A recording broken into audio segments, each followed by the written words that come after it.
पढ़ेंगे सौर परिवार के बारे में। किसके बारे में? सौर परिवार का मतलब होता है सूर्य का परिवार।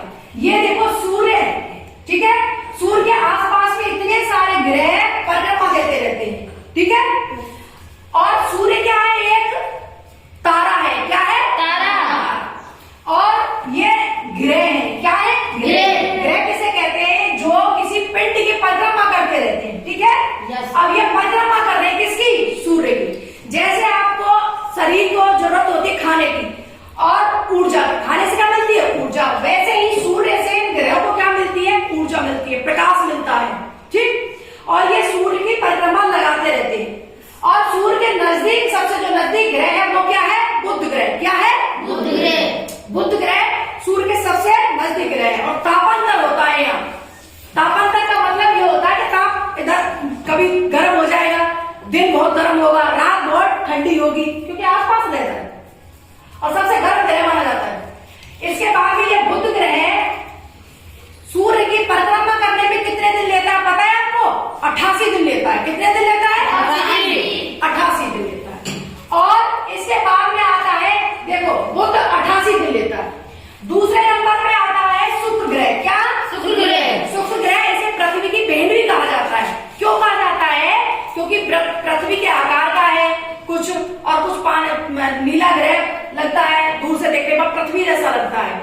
और जो शुक्र ग्रह है ये सबसे चमकीला ग्रह है। सुबह के टाइम में देखोगे आप इसे चमकता दिखेगा। इसे भौर का तारा कहा जाता है। भौर यानी कि सुबह का तारा, ठीक। और ये जो शुक्र ग्रह है ये सूर्य की परिक्रमा करने में देखो कितने दिन लेता है? 224.7 दिन, यानी कि 224 दिन लगते हैं और 7 घंटे लगते हैं। किसको? शुक्र को। किसकी परिक्रमा करने में? सूर्य की परिक्रमा करने में। अब तीसरा नंबर आता है हमारा धरती का। किसका? धरती का। धरती का आता है। तो जो हमारी धरती है आप जानते हो इसे नीला ग्रह कहा जाता है, क्योंकि इस पे जीवन है, जल है, एक वायुमंडल है हमारा अपने आप में। और जो पृथ्वी है सूर्य की परिक्रमा करने में कितने दिन लेती है? 365। 365, यानी कि हमारी पृथ्वी पूरी सूर्य की परिक्रमा, जैसे समझो ये सूरज है, इसकी परिक्रमा करने में, परिक्रमा कैसे करती है पृथ्वी? अपनी जो, ये समझो ये सूरज है, अपनी धुरी पे घूमती रहेगी। जब अपनी धुरी पे घूमती है ये, तो क्या बनते हैं? दिन और रात बनते हैं। और घूमती घूमती आगे बढ़ती जाती है, इधर ऋतुएं बदलती जाती है।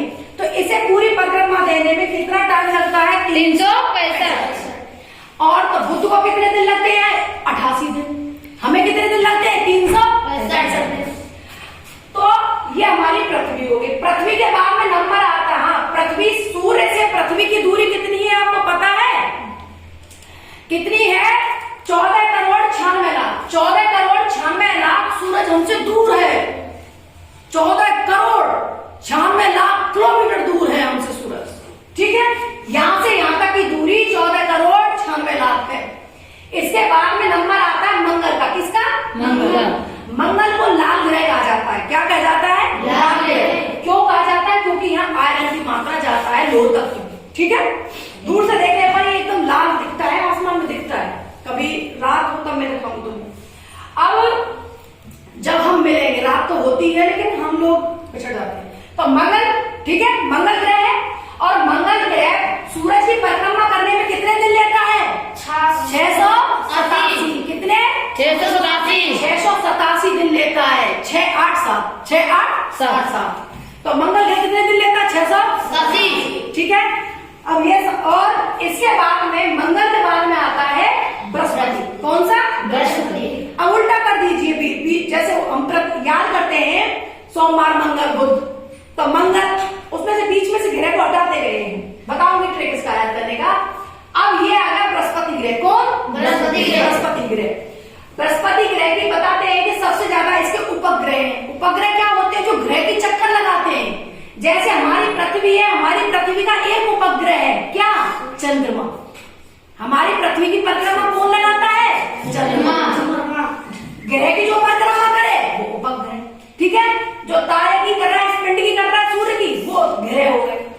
तो जो बृहस्पति ग्रह है उसकी एक वर्ष, हमारी एक वर्ष होती है ऐसे, वो यानी कि हमें तो 365 दिन लगते सूरज की परिक्रमा करने में, और बृहस्पति ग्रह को कितने लगते हैं 11.86 वर्ष, यानी कि 11 साल और 86 दिन लगते हैं किसको परिक्रमा करने में?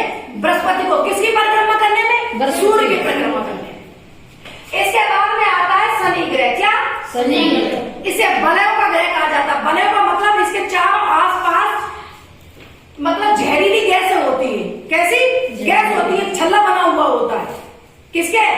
शनि ग्रह के। और शनि ग्रह को सूरज की परिक्रमा, एक परिक्रमा करने में कितना दिन लगता है? 29 वर्ष और 4 दिन, यानी कि 29.4 वर्ष, यानी कि 29 वर्ष और 4 दिन। समझ गए? किसको?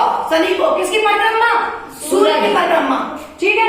शनि के बाद में आता है अरुण ग्रह। अरुण ग्रह को हरा ग्रह भी कहा जाता है। ठीक है। तो यह अरुण ग्रह है, सूरज से ज्यादा दूरी होने के कारण इसे कितना वर्ष लगते हैं परिक्रमा देने में? 84.07, यानी कि 84.07। अरुण को इंग्लिश में क्या कहते हैं? यूरेनस। कितने वर्ष लगते हैं? 84.07। इसके बाद में सबसे लास्ट, पहले हमारे लोग रहते, यम भी था। ठीक है। यम को हटा दिया गया है और अब इस लास्ट में हमारा ग्रह है वरुण। क्या है? वरुण। वरुण ग्रह, ये भी गैसों का बना हुआ है और इनमें ये जैसे हमारी पृथ्वी घूमती है क्लॉकवाइज, ओके, ये एंटी क्लॉक घूमते हैं। ठीक है। एंटी क्लॉक घूमते हैं, पृथ्वी हम ये घूम रहे होंगे, हम ये घूम रहे हैं तो ये ऐसे घूमते हैं, ऐसे घूमते हैं, उल्टा उल्टा। ठीक है। इसके बाद में देखो वरुण, यह वरुण ग्रह है। वरुण ग्रह को सूर्य की एक परिक्रमा करने में 164.79 यानी कि 164 वर्ष और 79 दिन लग जाते हैं एक परिक्रमा करने में। समझो, जो तुम्हारी एक वर्ष होती है ना पृथ्वी पे, वहां एक वर्ष 164.79, यानी कि अगर हम लोग 83 वर्ष के या 82 वर्ष के जिंदा रहे, 82 वर्ष कुछ दिन जिंदा रहे, फिर मर जाए, फिर दूसरा जन्म ले, बुढ़े हो जाए, बुढ़े होकर मरे, फिर दोबारा बुढ़े होकर मरने वाले हो, तब उसकी एक परिक्रमा यानी एक वर्ष होती है। किसकी? वरुण की। किसकी? वरुण की। वरुण को सबसे ज्यादा टाइम लगता है किसकी परिक्रमा करने में?